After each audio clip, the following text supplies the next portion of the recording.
자, 그래서 복무로 넘어갈게요. 네, 복무 부분 보겠습니다. 자, 공무직 복무 부분부터는 급여 담당자님들도 다 아마 권한 갖고 계실 거예요.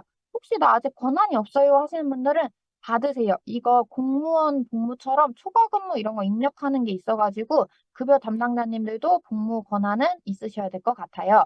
그래서 복무 권한 받으시면 이제 가장 처음 메뉴에 개인 근무 시간 관리, 개인별 근무 시간 관리라는 메뉴가 있습니다. 여기서 근무 시간 일괄 생성 누르시면 우리 아까 인사에 막 열심히 등록을 했죠. 몇 시부터 몇 시까지 근무하신다. 뭐 사람이 어떻다, 직종이 뭐다, 근무 형태가 뭐다. 열심히 등록했던 걸 자동으로 끌고 와서 여기 리스트를 만들어 줍니다. 그래서 요거 눌러가지고 만드시면 되고요. 신규 채용이 있었다. 우리 새로운 사람 왔다. 역시나 요거 누르시면 기존 자료가 바뀌진 않아요. 신규자만 새로 추가가 됩니다. 그렇게 하시고 요 우측에 이제 상시 방학 해가지고 이런 내용을 입력하게 돼 있는데 여기 주요일 부분이 있잖아요. 그래가지고 우리가 여기서 주요일에 대한 개념을 좀 잡고 가겠습니다. 오전에 이제 주요 관련된 거 막 질문하셨는데 주요 좀 까다롭고 어렵게 느껴지시죠? 오늘 요거 주요일을 한번 제대로 이해를 해보고 가겠습니다. 자, 일단 주요일은요. 근로기준법상 주도록 되어 있습니다. 이게 저희가 임의로 주고 안 주고 할 수 있는 문제가 아니에요. 주요일은요. 뭐냐면 일주일 동안 우리가 근로를 하기로 한 날을 다 개근을 했다고 하면 그러면 하루는 이 사람이 근로를 하지 않아도 유급으로 준다는 거예요. 이게 주요일의 개념인데 자, 경기도교육청 거를 잘 보셔야 됩니다. 원래 근로기준법상 조건이 뭐냐면 일단 첫 번째, 주 소정 근로시간이 15시간이 넘는 사람한테만 주휴를 줍니다. 요게 첫 번째. 두 번째, 주 소정 근로일. 그러니까 일주일 동안 우리가 뭐 월화수목금을 출근하기로 했어요. 그게 소정 근로일이거든요. 그 근로일을 다 개근을 했어야 돼요. 개근. 자, 그 세 번째, 7일 동안 근로관계가 존속되어야 된다. 이게 무슨 말이냐면 월요일부터 금요일까지만 계약한 거는 안 된다는 겁니다. 최소한 월요일부터 일요일까지는 7일은 계약이 되어 있어야만 이 사람을 주휴를 줄 수 있습니다. 근데 여기서 노사협력관 뭐라고 하냐면 다음 주에 그러니까 딱 7일을 계약을 했단 말이에요. 월요일부터 일요일까지 계약하고 그 다음 주 월요일은 계약이 아니에요. 그래도 이 7일을 계약을 했으면 하루는 주휴일로 주라고 하는 겁니다. 요게 노사협력과에서도 왔고 고용노동부에서도 이야기한 부분이니까 알고 계세요. 자, 그러면 이 주요일은 모두에게 적용이 되나요? 아닙니다. 적용이 안 되는 사람이 세 가지 케이스가 있어요. 첫 번째는 제가 말씀드렸죠. 주 소정 근로시간이 15시간이 넘어야 된다고. 그러니까 15시간이 안 된다. 우리 15시간이 안 되는 사람은 초단시간 근로자라고 하기로 했거든요. 초단시간 근로자는 주일 안 줍니다. 그래서 그 사람들은 주일 주는 거 아니에요. 그 두 번째, 우리 많이 놓치는 부분, 감시 단속적 업무에 종사하는 근로자로 고용노동부 장관의 승인을 받은 경우입니다. 우리 학교에 딱 한 가지 직군 있습니다. 누굴까요?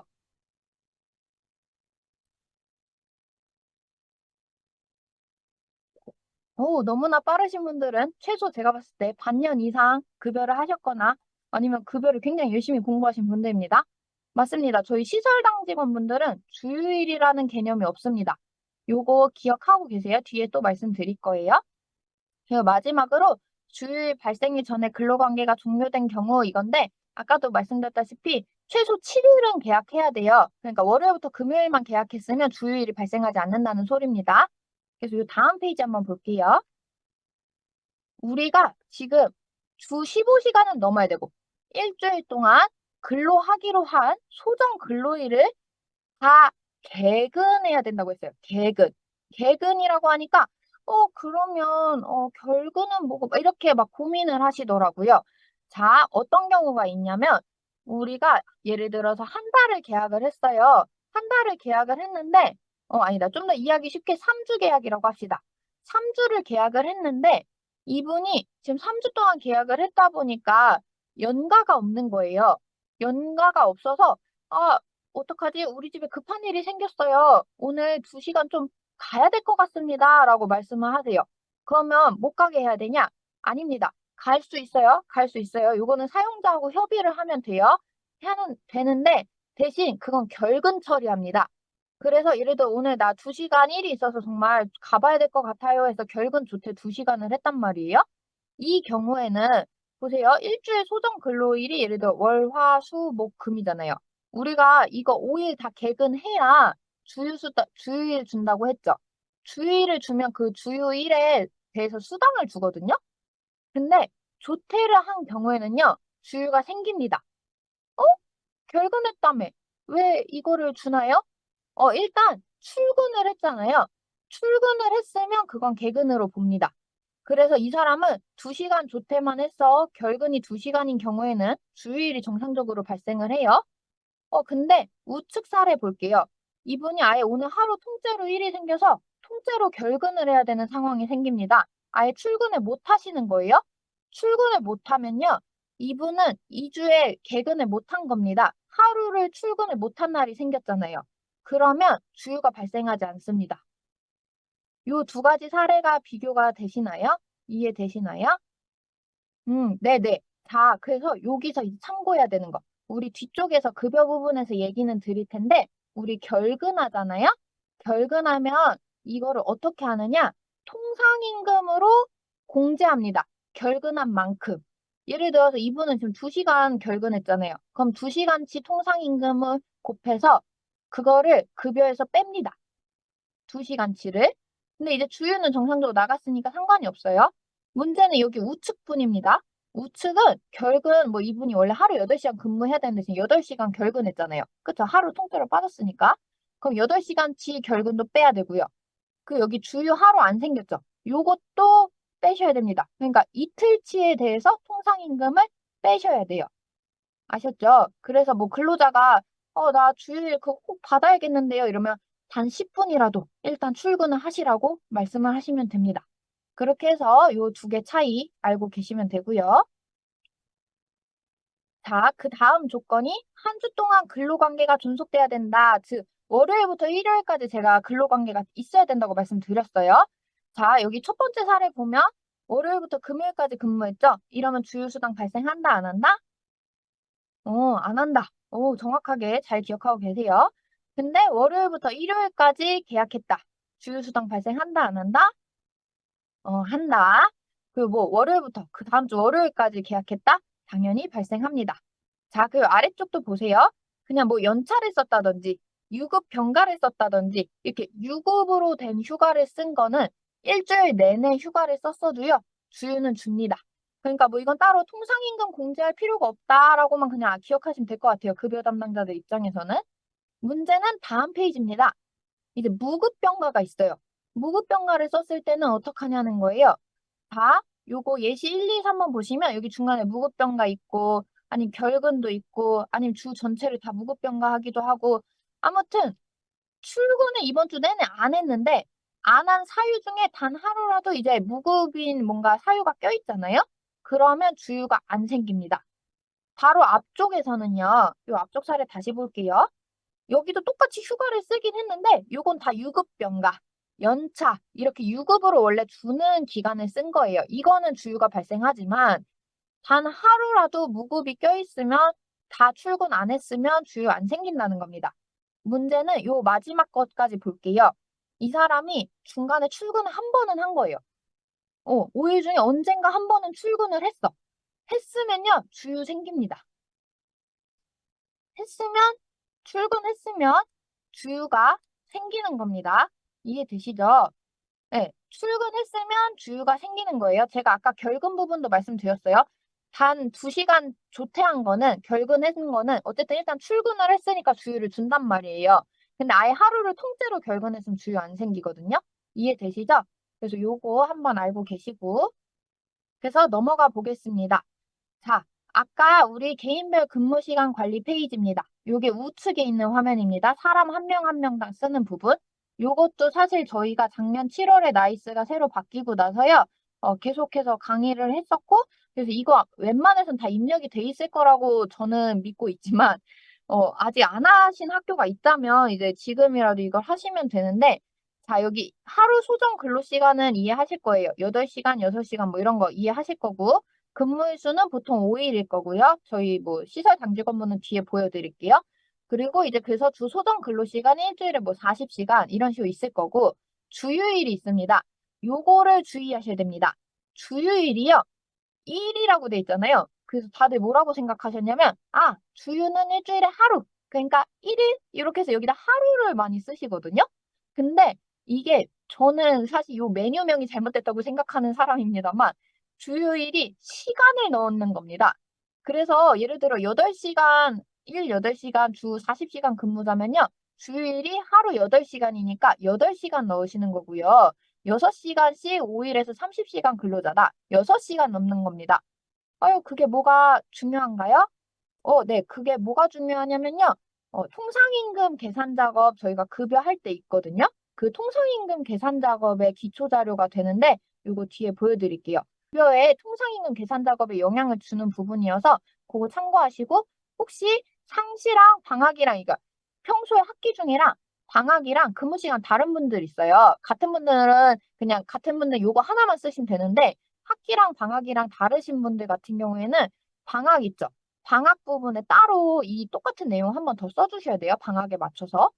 아무튼 요거 이제 주간 근무 시간 이런 거 넣어주시면 되고, 참고로 요 근무 종료 시간 저희 학교 8시 반부터면 17시 30분까지입니다. 이것도 16시 30분으로 쓰는 분들 계실까 봐 말씀드려요. 17시 30분까지고 휴게 시간이 이제 뒤로 1시간 미뤄져 있죠. 뒤에 16시 30분부터 17시 30분 이런 식으로 넣어주시면 됩니다. 그리고 여기 내용들은 이게 기본적으로 웬만해선 세팅이 되어 있어요. 그래서 세팅이 되어 있는 대로 두시되 혹시 이게 뭔가 설정이 잘못되어 있다 이러면 수정해 주시면 됩니다.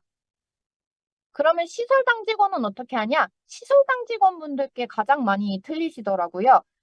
시설당 직원 주의해야 되는 거 몇 가지 알려드릴게요. 일단 첫 번째로 이 아래쪽에 보시면 감시 단속 근로자 여부에 체크하게 돼 있어요. 요거 Y로 바꿔주시면 됩니다.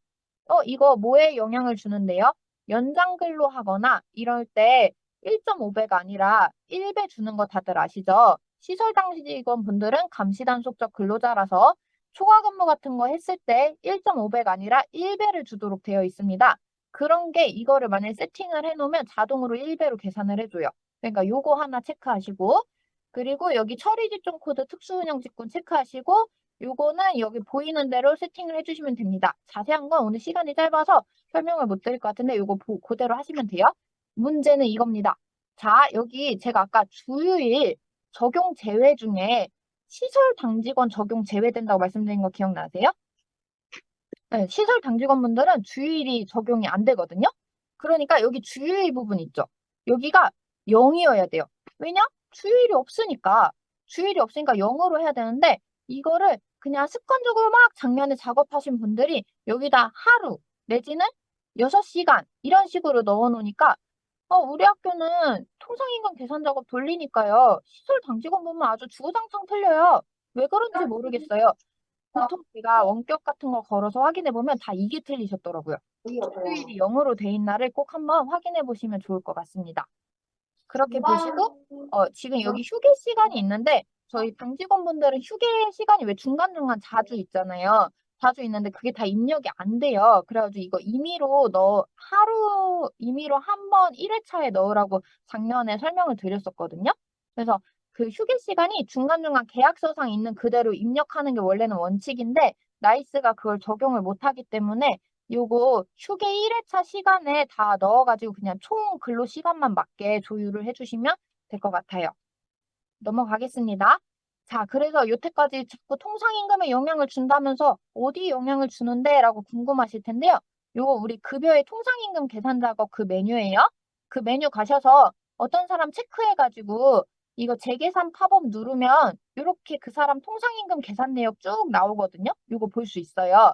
여기 보실 때 요 끝에 조그맣게 월 통상 임금 산정 시간이라는 게 있거든요. 여기에 영향을 줍니다. 우리 주일 이런 거 입력한 게 여기에 영향을 줘요. 그래서 아까 제가 시설당 직원분들 많이 통상임금이 안 맞아요 하는 학교 많이 봤다 했잖아요. 거기 보면 주로 여기 통상임금 산정 시간 여기가 틀렸더라고요. 그래서 이게 왜 틀렸지? 하고 보면 이제 그 주일 부분에 0으로 넣었어야 되는데 1 아니면 6 이런 식으로 넣어서 틀린 거거든요. 그래서 그것만 고쳐주면 얘가 자동으로 다시 계산이 되고요. 그러면 앞으로는 여러분이 수기로 고쳐주지 않으셔도 정상으로 맞게 작업이 될 겁니다. 넘어갈게요. 자, 그래서 개인별 근무 시간 관리고요. 아까 우리 뭐 근로 시간 단축하는 경우 있었어요. 그런 경우에는 여기 주 소정 근로 시간 변경 신청 눌러주셔가지고요. 여기서 이제 신청일자에서 이제 몇 시간으로 바뀌는지 그거 넣어주시면 되고요. 단점이 이게 예를 들어서 뭐 한시적으로 3월부터 9월까지 40시간으로 늘렸다가 10월부터는 다시 30시간으로 줄일 겁니다. 라고 생각해서 여기다 기간을 넣어 놓잖아요? 저는 사실 이거 기간 넣어 놓으면 자동으로 10월 달부터 30시간으로 돌아갈 거라고 생각했는데 요 변경 기간 끝났다고 자동으로 안 돌아온대요. 그래가지고 혹시 다시 돌아오면 이거 한 번 더 눌러가지고 돌려주시면 됩니다. 소정 근로시간 바꿔주시면 돼요. 이제 기관 일정 관리 볼 겁니다. 기관 일정 관리 이거 왜 하느냐? 자, 여러분, 우리 다른 사람들 항상 학기에도 나오고요. 방학에도 나오고요. 이런 사람들은 이 메뉴 쓸 필요가 없는데 문제는 우리가 방학 중 비근로자들 있잖아요. 방학 중 비근로자들은 방학 들어가 있는 달에 급여 1할 계산해야 되지 않습니까? 뭐 사실 이게 좀 그동안 계속 급여 담당자들을 좀 어렵게 했던 부분이거든요. 근데 이제 나이스에서 요 일정을 제대로 넣어 놓으면 우리가 알아서 일할 계산 계산해 줄게 하는 겁니다. 그래서 요 메뉴가 굉장히 중요하고요. 여기 기간 일정 관리는 어떤 걸 넣어야 되느냐는 제가 뒤에서 말씀을 드릴게요. 요 앞에 요 포인트도 제가 뒤에 설명드리고 나서 다시 돌아와서 말씀을 드리겠습니다. 우리 곧 방학입니다. 7월 달부터 방학 많이 하시죠? 네. 방학하시면요. 이제 이 사람들 1월 계산을 해줘야 되는데요. 조건이 몇 개 있습니다. 자, 7월 달이에요. 방학이 시작될 때를 생각해 볼게요. 방학이 시작될 때 우선 방학식 하는 날 있죠? 방학식 하는 날 급식 보통 안 합니다. 급식 안 하니까 우리 그러면 조리실무사님들, 조리사님들 급식 안 하셨으니까 돈 안 줘야겠다. 이런 분도 저 봤는데 아닙니다. 방학식 날 그래도 출근하셔가지고 뭔가 막 정리를 하세요. 그러니까 방학식 날까지 포함을 하셔가지고 일할 계산해서 주셔야 됩니다. 방학 중 비근로자들 임금 방학식 날까지 포함해서 일할 계산을 해주셔야 되는데 자, 조건이 있어요. 금요일에 방학하는 경우 있죠. 금요일에 방학을 하면요. 그 주에 개근을 했다는 가정하에 주요일을 유급으로 인정합니다. 아이고, 뭔 소리지? 뒤에 사례로 보여드릴 거니까 일단 금요일에 방학식 하면 그 주 주요일은 유급이다만 일단 기억할게요. 자, 두 번째 요거 보고 가겠습니다. 자, 두 번째 방학이 끝날 때예요. 자, 이제 8월 되면 개학하겠죠? 뭐 내년 2월, 3월 되면 또 개학하겠죠? 그러니까 이 개학하는 걸 얘기하는 겁니다. 개학하면요. 계약식 날을 포함해서 그 학기에 근무한 날들은 1할 계산합니다. 1할 계산. 하지만 여기서 이제 또 조건이 있어요. 방학 중 근로가 계약일과 연속되는 경우 유급 주유 인정 이렇게 써 있는데 이건 또 무슨 말이지 싶으실 거예요. 자, 방학 중 근로가 뭐냐면 예를 들면 좀 있으면 급식실 이제 학기 시작하기 전에 청소하러 아마 나오실 겁니다. 아니면 뭐 유치원 방과후 전담사 이런 분들 학기 시작 전에 준비한다고 나오십니다. 그런 날들이 개학일과 연속하면 주휴를 인정한다는 건데 이것도 뒤에 사례로 볼게요. 네, 요 가운데 거 하나만 보겠습니다. 자, 지금 당장 8월에도 있기는 한데 내년 2월 먼저 생각해 볼게요. 내년에요. 보통 1월, 2월에 방학 많이 합니다. 겨울방학 기간이에요. 출근을 안 하고 있는데 설날 연휴가 있어요. 설날 연휴는 그러면 유급으로 돈을 줘야 되냐, 말아야 되냐, 이거의 문제입니다. 자, 방학 중에요. 방학 중에 만약에 유급 휴일이 있다. 공휴일이 있다. 설날 같은 거. 그러면 무급이 원칙입니다. 안 준다는 거예요. 설날에 어차피 출근 안 했으니까. 돈 안 주는데, 근데, 한 가지 예외가 있어요. 그게 뭐냐? 지금 이번 여름방학이 보통, 기간들이 어떻게 되실지 모르겠어요. 여름방학 때 광복절이 있을 겁니다. 8월 15일이 광복절이잖아요. 요 광복절에 한해서요. 만약에 요 광복절이 저희 이제 계약하는 날, 계약하는 날하고 방학 중 출근일하고 그 사이에 만약에 이 광복절이 껴있다. 그럼 광복절은 유급으로 인정해 줍니다. 광복절에 한정된 문제입니다. 광복절은 개학일하고 그 방학 중 출근일하고 그 사이에 껴있으면 유급으로 인정해줘요. 이것도 무슨 말인지 좀 어려우실 거예요. 뒤에 사례로 말씀드릴게요. 그 마지막 거 보겠습니다. 회계연도 시작월 급여 지급 방법인데요. 이건 뭐냐면 우리 3월에 회계연도 시작하지 않습니까? 3월에. 근데 3월 1일은 3일절이야 출근 안 하잖아요. 출근 안 했을 때 그러면 요거는 주일 뭐 인정해 줄 거냐 안 해줄 거냐 뭐 이런 문제인데 이 사람이 뭐 3월 전에 우리 학교 계속 근무해 오신 분이에요. 내지는 3월 1일자로 발령받은 사람이에요. 이 사람이 이제 회계연도 시작일에 그러니까 3월 1일에 보통 3일절이고 보통은 3월 2일에 계약을 많이 하거든요. 3월 2일에 바로 계약을 했으면 그냥 3일절도 다 인정해서 그냥 돈 준다는 겁니다. 어렵게 생각할 게 아니에요. 근데 이제 가끔 되게 특이하게 한 3월 6일쯤 가서 계약하는 학교 있거든요. 그러면 앞에 3월 2, 3, 4, 5가 이제 방학 기간이잖아요. 그럴 때 일할 계산한다는 소리인데 요거는 특이 케이스라서 이런 거 이따만 일단 알고 계세요. 지금 초보자분들 여기까지 알긴 좀 어려우니까. 그래서 본격적으로 사례를 보고 요 방학중 비근무자 일할 계산을 좀 이해를 한 다음에 잠깐 머리 식히고 나서 돌아올게요. 네, 사례 6가지인가요? 7가지인가? 그것만 보고 쉬도록 하겠습니다. 자, 첫 번째 사례입니다. 당장 요번 7월 달력입니다. 똑같습니다. 요번 7월 요렇게 생겼고요. 지금 우리 학교 방학식 언제지? 한번 체크하실 수 있는 분은 체크해보세요. 보통은 19일에 방학 많이 하는 것 같기는 해요. 그래서 19일이 금요일이잖아요. 금요일에 방학식을 했잖아요. 그럼 제가 아까 하나만 기억하라고 했죠. 금요일에 방학하면 그 주 주휴일 생긴다고. 자, 금요일에 방학하면요. 그 주 주휴는 발생하는 겁니다. 이해되시죠? 그래서 학기 중에 출근한 날 1, 2, 3, 4, 5, 8, 9, 10, 11, 12 이렇게 해서 이 학기 중 출근일 15일이랑 주휴일 3일, 7일, 14일, 21일 이렇게 3일, 주휴 3일까지 총 8일, 18일치 있죠. 18일치에 대해서 일할 계산해서 주시면 됩니다. 네, 지금 갑자기 우리 학교 방학이 언제지? 막 생각이 드실 텐데 우리 학교 방학이 7월 5일, 7월 12일, 7월 19일, 7월 26일 이렇게 금요일이라고 하면은 그 주 주휴는 생긴다라고 기억하시면 돼요. 네, 그러면 요 다음 사례 보겠습니다. 이번엔 금요일이 방학이 아닌 경우예요. 금요일이 방학이 아닐 때. 자, 앞에보다 하루만 방학이 일찍 한 겁니다. 금요일이 아니에요. 금요일에 방학 안 했으면요. 그 주 주휴 발생 안 합니다.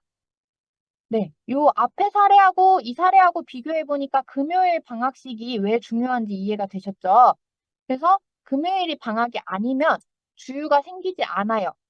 주휴가 생기지 않아요. 자, 그럼 일할 계산할 때 어떻게 하냐? 학기 중 출근일 지금 18일까지 총 노란 칸 14일입니다.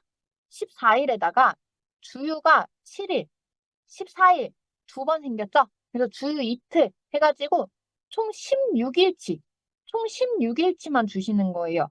자, 그러니까 우리 학교 지금 방학이 금요일이 아니다. 그러면 주휴가 안 생기네까지 기억하셔가지고 그거 일할 계산할 때 반영하시면 됩니다. 자, 그러면 요번엔 계약했을 때예요. 당장 7월 급여 어찌저찌 넘어갔습니다. 이제 8월입니다. 8월에 와서 계약을 하는데 계약식이랑 아까 방학 중 근로라는 말씀 드렸어요. 이게 보통 급식실이 4일 청소를 많이 하기 때문에 그 4일 기준으로 만들어 본 표인데요. 자, 방학 중에 이제 뭐 계약식이 14일에 할 예정입니다. 계약을 14일에 할 건데 청소를 언제 할 거냐면 8, 9, 12, 13, 4일 동안 할 거예요. 요때는 원래 방학이거든요. 방학인데 출근해서 청소를 해요. 그리고 이 출근을 했는데 계약식이랑 지금 붙어 있죠. 바로 연결돼 있죠. 연결돼 있으면요. 요 사이에 낀 주휴일은 인정해 준다는 겁니다. 그래서 주휴일이 발생해요. 자, 그래서 어떻게 계산하냐? 방학 중 근로 4일, 그리고 학기 중 근로 하루 이틀 해서 총 12일, 그리고 주일 며칠? 3일. 그리고 우리 여기 광복절. 광복절은 지금 계약하고 나면 학기 중 유급휴일은 다 인정하거든요. 우리 가장 최근에 지금 뭐 있었죠? 다음 달에 6월 6일 현충일 있잖아요.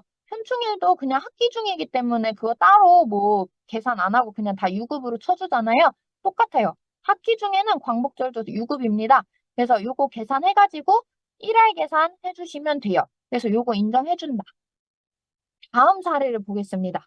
요거는 뭐냐? 앞에랑 뭐가 달라졌냐면요. 계약식 똑같이 14일이에요. 똑같이 14일인데 요번에는 방학 중 근로를 12일까지만 한 겁니다. 계약식하고 연속이 되나요? 안 되나요? 계약식하고 방학 중 근로하고 연속이 되나요? 안 되나요? 네, 절레절레 하시는 분들 맞아요. 안 돼요. 맞아요. 방학 중 근로가 연속이 안 되잖아요. 그러면 여기 주유 인정 안 해줍니다. 그래서 보통은 이거 대부분 잘 알고 계세요. 특히 공무직 분들도 잘 알고 계셔가지고 이 방학 중 근로 계약식하고 다 붙여서 보통 하시거든요. 근데 가끔 저는 계속 뭐 이런 학교가 있을까 했는데 질문 오는 거 보면 굳이 여기를 하루 띄워가지고 연결 안 하는 학교들이 있긴 있더라고요. 그러면 이제 주유가 안 생기는 겁니다. 그래서 이 부분 참고하시고 그 다음 사례 보겠습니다. 요번에는요, 계약식이 21일입니다. 광복절 지나서예요. 그러니까 광복절이 지금 방학 기간 안에 있는 거죠. 광복절이 방학 기간 안에 있어요. 안에 있는데, 자, 방학 중 근로가 일단 계약식하고 이어져 있죠. 방학 중 근로가 계약식하고 이어져 있으면 주유는 생깁니다. 요건 앞에 사례에서 계속 본 내용이에요. 방학 중 근로가 계약식이랑 이어져 있으면 주유 생겨요. 문제는 광복절을 어떻게 할 거냐라는 건데요. 아까 제가 말씀드렸다시피 다른 날은 다 필요 없어요. 다른 날은 상관이 없는데 방학 안에 있으면 무조건 안 주는 거예요. 근데 광복절에 한해서는요. 요 방학 중 근로가 계약식이랑 연결이 돼 있고 그 사이에 끼어 있다. 그러면 유급으로 인정해 줍니다. 이해되시죠? 그래서 방학 중 근로 사이에 얘가 끼어 있으면 인정해 주는 거예요. 근데 이제 문제는 다음 주, 그 다음 사례 보겠습니다. 이번에는 뭐 이렇게까지 띄어서 할 일은 거의 없긴 하겠지만 똑같이 계약식 21일인데 방학 중 근로가 이제 계약식이랑 연속이 되니까 중간에 한번 띄어졌어도 방학 중 근로 3일이 계약식이랑 연결되니까 주유도 생기는데 문제는 광복절이 요 사이에 하루가 띄어져 가지고 연결이 안 되는 거예요. 그쵸? 연속되지가 않아요. 그러면 광복절은 유급으로 인정 안 해준다는 겁니다. 이해되시죠? 광복절이 방학 중 근로 사이에 끼어 있어야 되는데 지금 하루를 건너 뛰었다 보니까 안 껴 있으면 유급 휴일로 인정을 안 해줍니다. 네. 그래서 요거는 인정 안 해준다는 거. 우리 복무에서 일할 계산 하는 것 때문에 요 기관 일정 관리를 등록을 하는 거다라고 말씀을 드렸고, 그러니까 방학에 관한 일정을 잘 등록을 해야 된다는 소린데, 자, 지금부터 말씀드릴게요. 우리 방학을 일정을 등록할 때는 몇 가지로 나눠서 등록해야 됩니다. 화면에도 있긴 한데, 첫 번째, 방학식 날이에요. 방학식 날. 방학식 날은 하루를 따로 등록해 주셔야 됩니다. 왜요? 왜냐면 나이스가 이 방학식이 금요일이냐 아니냐에 따라서 주휴를 주냐 안 주냐를 자동으로 계산할 거기 때문에 방학식 날이 금요일인지 아닌지 나이스가 알 수 있어야 돼요. 그래가지고 방학식 하루를 일단 따로 등록을 해주세요. 요거 하나. 자, 두 번째는 여름방학 기간입니다. 그러니까 방학식 다음 날부터 개학식 전날까지 넣어주시면 돼요. 방학식 다음 날부터 개학식 전날까지를 여름방학으로 넣어요. 요게 두 번째. 자, 요거 중간은 건너뛰고 세 번째.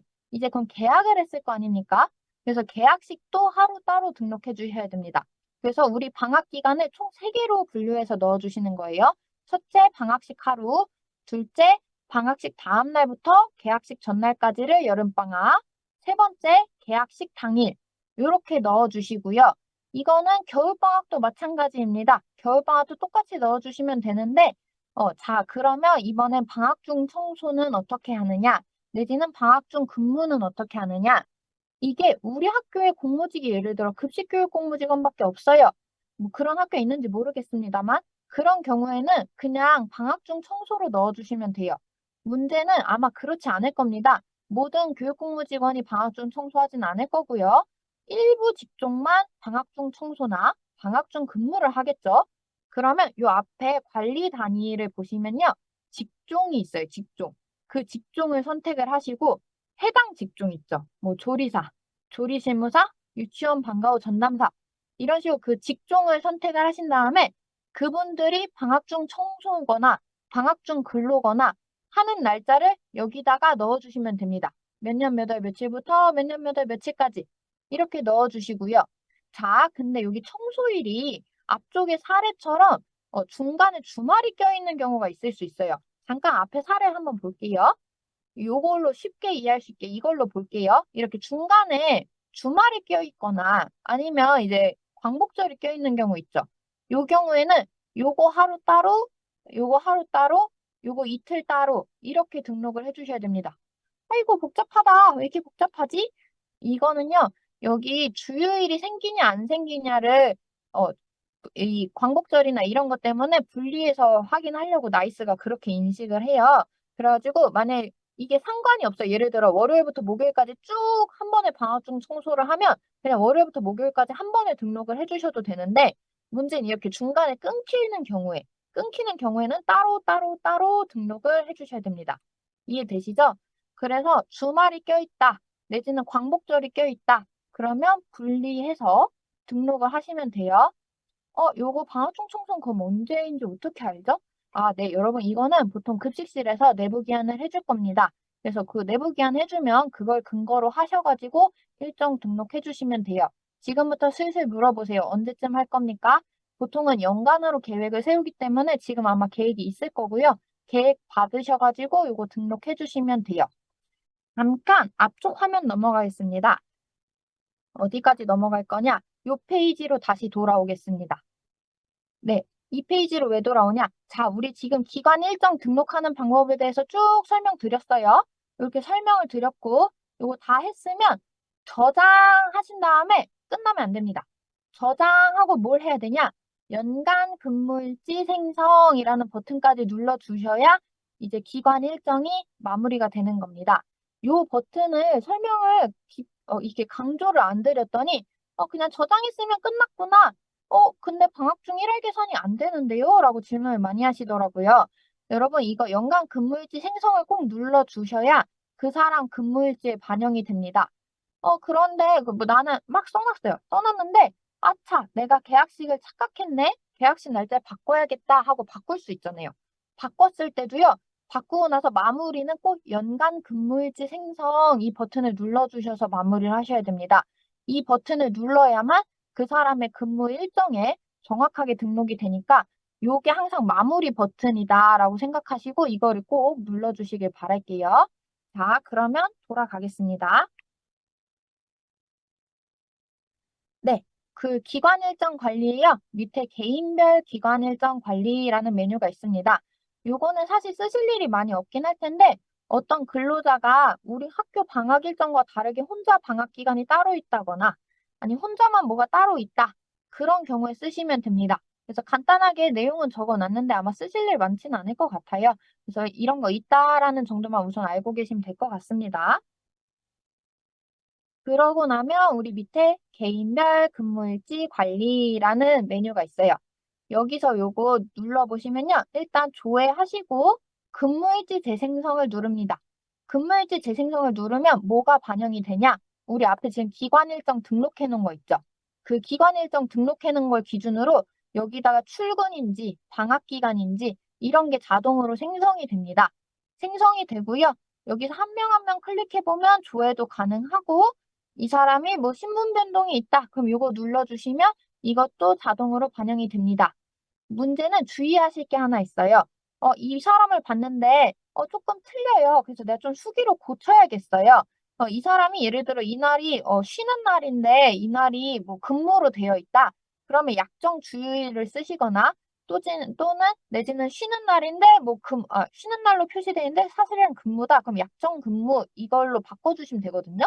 바꾸고 저장하는 것까진 좋아요. 바꿀 때 요거 두 가지만 써서 저장하는 것까진 좋아요.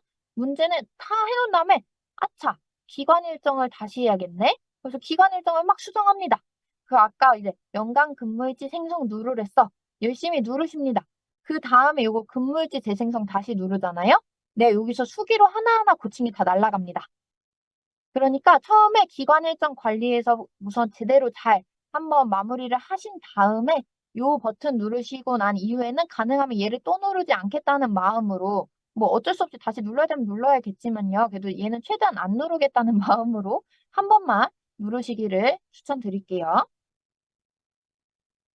그렇게 해서 뭐 예를 들어 우리 학교 근무일지 일괄적으로 바꿔야겠어. 조리실무사분들 다 뭔가 수정을 해야겠어. 이런 이렇게 일괄 수정 버튼도 있습니다. 일괄 수정 누르면 이제 근무 구분, 뭐 임금 구분, 직종에 따라서 또는 내지는 이 이름을 이렇게 여기 삼각 표시 있는 거는 정렬을 할 수가 있거든요. 가나다 순으로. 그래가지고 뭐 이런 거 해가지고 선택해서 대상 적용하시면 일괄로 반영도 시키실 수 있습니다. 넘어가겠습니다. 그래서 여기까지 해놓고 나면요. 근무일수 현황 메뉴에 오시잖아요.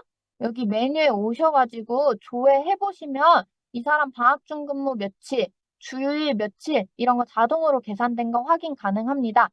저는 이거 필수 작업은 아니라고 생각하고 내가 했는데 약간 헷갈리네. 내가 제대로 했나 싶으실 때 한번 보시는 건 나쁘지 않다고 생각해요. 그리고 여기에도 승인 요청 메뉴가 있거든요. 승인 요청 이 메뉴 있는데 안 쓰셔도 됩니다. 이거 너무 결제가 많아져서 힘들어요 라고 말씀을 많이들 하셨는데 요거는 승인 받지 않아도요. 급여 작업하는 데는 문제가 없어요. 그래서 이런 키가 있다는 것만 알고 가시면 될 것 같아요. 너무 이걸로 가뜩이나 저희 급여 작업도 힘든데 결제로 스트레스 안 받으셨으면 좋겠습니다. 네, 그렇게 하고 나면 이제 그 아래쪽에 대메뉴가 또 뭐가 있냐? 연장 근로 메뉴가 있습니다. 이게요, 예전에는 저희가 다 수기로 계산을 해야 됐어요. 근데 아시겠지만 공무원은 시간 단위로만 계산을 해주는데 공무직은 분 단위까지도 다 급여를 주지 않습니까? 그래서 이거 분 단위 계산하는 것 때문에 급여 담당자들이 되게 힘들어 했단 말이에요. 그리고 이게 또 수기로 계산을 해야 되니까. 근데 이제 여기 복무에 제대로 해놓고 통상임금 제대로 해놨으면은 나이스가 알아서 분 단위까지 다 곱해서 계산을 해줍니다. 그래서 우리 공무원도 급여 작업할 때 초과 근무 시간부터 입력하고 시작하잖아요. 똑같아요. 공무직도 이거 초과 근무 시간 잘 입력해 주시면 그러면 급여 작업했을 때 연장 근로 수당 제대로 나옵니다. 자, 그래서 일단 연장 근로 요 화면 볼게요. 기간은 우리 연장 근로 한 거 이번 달 예를 들어 곧 6월 작업을 할 거니까 6월 급여 작업할 때는 여기 기간을 언제로 넣어야 될까요? 6월 급여 작업할 때는 연장 근로 기간 언제 거 조회해 봐야 될까요? 네, 맞아요. 5월입니다. 5월 거 조회해야 되는데, 이게 또 공무직 거는 생긴 지 얼마 안 돼서 적응이 안 되셔서 그런지, 이걸 또 6월로 넣어놓고 연장근로 계산이 안 되는데요? 막 이러시는데, 5월로 넣으시면 됩니다. 그러니까 전월 거 넣으시고, 조회하시잖아요? 조회하면 여기 연장근로 목록이 쭉 떠요. 쭉 뜨고요. 혹시 우리 학교에 막 그런 경우 많이 계실 거예요. 뭐 특히 특수운영직 군분들 이런 분은 나이가 좀 있으셔서 연장근로 신청은 해야 되는데 못하겠다. 너가 좀 대신 신청을 해달라. 이런 경우에 도대체 어디서 신청해야 되지? 하고 헤매신다면 여기 오셔가지고 여기 신청 있어요. 여기서 대리로 신청해 주실 수 있거든요. 그래서 신청 또는 일괄 신청 누르시면 되고요. 다음 페이지 한번 보겠습니다. 여기 왼쪽 화면 먼저 볼게요. 이 신청 화면이 이제 개인 연장근로 신청해주는 화면입니다. 그래서 뭐 내용은 잘 아시죠? 연장근로 일자, 해야 할 일, 이렇게 필수적으로 써야 되는 거 다 넣어주신 다음에 승인 요청 받으셔서 연장근로 공모 결제 받으시거나 아니 우측에 이제 뭐 급식실이 단체로 뭐 산업안전보건교육을 듣는다든지 뭐 이렇게 일괄로 신청이 필요한 경우에는 여기서 일괄 대리 신청도 가능해요. 그렇게 해서 여기서 추가해가지고 대상자 목록에 일괄로 추가시킬 수 있거든요. 그렇게 한 다음에 승인 요청 받으시면 대리 신청 가능합니다. 그래서 넘어갈게요. 네, 그렇게 해서 연장 근로 목록을 확인했으면 우리가 연장 근로 내역을 실제 내역을 반영을 해야 될 거잖아요. 방법이 두 가지입니다. 학교에 너무 연장 근로자가 많아요. 그런 경우에 이거 파일 일괄 등록하시면 되고요. 요거는 자세한 거는 요 밑에 한번 써 있는 내용을 보신 다음에 쓰시면 될 것 같아요. 이거 저는 안 써봤는데 이거 실제로 저 수강하신 분 중에 한 분이 요거대로 해서 넣으니까 자동으로 잘 들어갔다고 하셨거든요. 그러니까 필요하시면 요 밑에 뭐 무슨 파일만 가능하다 이런 거 있어요. 그래서 그 주의사항 읽어보시고 등록하시면 되고요. 그게 아니라 우리 학교 뭐 많진 않아요. 그냥 한 명 한 명 등록해도 괜찮습니다. 하시는 경우에 여기 연장글로 확인해서 하시면 돼요. 기간은 마찬가지로 전월로 넣으시면 됩니다. 그래서 전월로 넣으시고 이제 여기 확인 목록 있어요. 여기 확인 목록에서 여기 확인 시간 있죠. 연장근로 확인 시간 보시고 여기 실제 근로 시간 있잖아요. 빨간 부분. 여기다가 이제 실제 근로 시간 쭉 넣어 주신 다음에 저장하시면 됩니다. 실제 근로 시간 쭉 넣어 준 다음에 저장하시면 돼요. 근데 여기서 하나 주의하셔야 될 거는 가끔 처음에 한 4시 반에 퇴근해가지고 한 7시 반까지 할 줄 알고 그렇게 신청을 했다가 바로 또 연장해서 더 해야 돼서 7시 반부터 9시 반까지 2번 신청하는 경우 있거든요. 그런 경우에는 이게 누락이 될 수 있어요. 그래서 그거 꼭 확인하셔가지고 분할해가지고 실제 근로시간도 등록을 해주시면 되고요. 유연근무 있으면 유연근무 우선 적용한다 이렇게 돼 있는데 저도 요거는 실제로 보지는 못했고 기능이 있다고 저도 들었어요. 그래서 유연근무 있으면 그게 적용된다고 하니까 참고하시면 될 것 같아요. 자, 그래서 확인까지 했으면 일괄 계산 작업 해주시면 됩니다. 일괄 계산하실 때 계속 강조드리지만 근로 연월은 전월입니다. 실제 연장 근로한 월로 넣으시고 연장 근로 일괄 계산을 누르시잖아요. 그러면 진행하시겠습니까? 확인. 뭐 신청해 주시기 바랍니다. 이런 것 뜨면 확인 해가지고 다 확인을 누르시면 자, 요렇게 뜹니다. 그 사람이 기본 시간 안에 뭐 어떻게 1.5배 안에 드는 건 몇 배, 뭐 2배 드는 건 몇 배, 이런 식으로 다 자동으로 이제 나이스가 계산을 해줘요. 그래서 여기서 시간이 맞게 들어갔나 잘 보셔가지고 뭐 맞다 이러면은 그냥 놔두시면 되고요. 혹시 연장근로 시간이 잘못됐다 하시면 요 화면에서 수정하시면 돼요. 그래서 요 화면에서 수정하시고 저장하시면 됩니다. 연장근로 시간은 여기서 마무리 체크를 하는 거다라는 거. 저장하시고 월별 집계 가세요.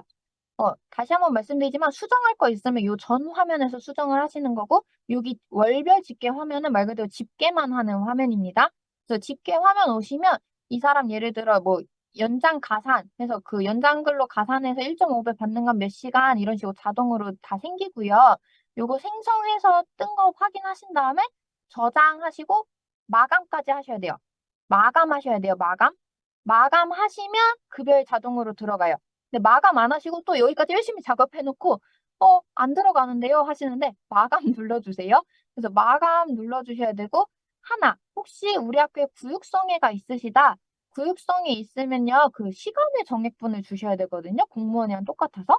그래서 시간의 정액분 반영이 되려면 우리 학교에 다른 분들 연장근로 아무도 안 했어요. 아무도 안 했어도 여기서 그냥 생성 누르신 다음에 저장 마감 아무도 아마 대상은 안 뜰 거예요. 연장근로 한 사람 없으면. 그래도 마감까지 눌러줘야 그 사람 정액분이 들어갑니다. 그래서 그렇게 보시고 자 혹시 마감을 했어요. 마감했는데 마감 풀어야 될 것 같은데 이건 그냥 마감 취소하시면 됩니다. 마감 취소하시고 수정하고 그냥 다시 마감하고 급여 작업하시면 정상적으로 들어갈 테니까요. 그렇게 참고하시면 됩니다.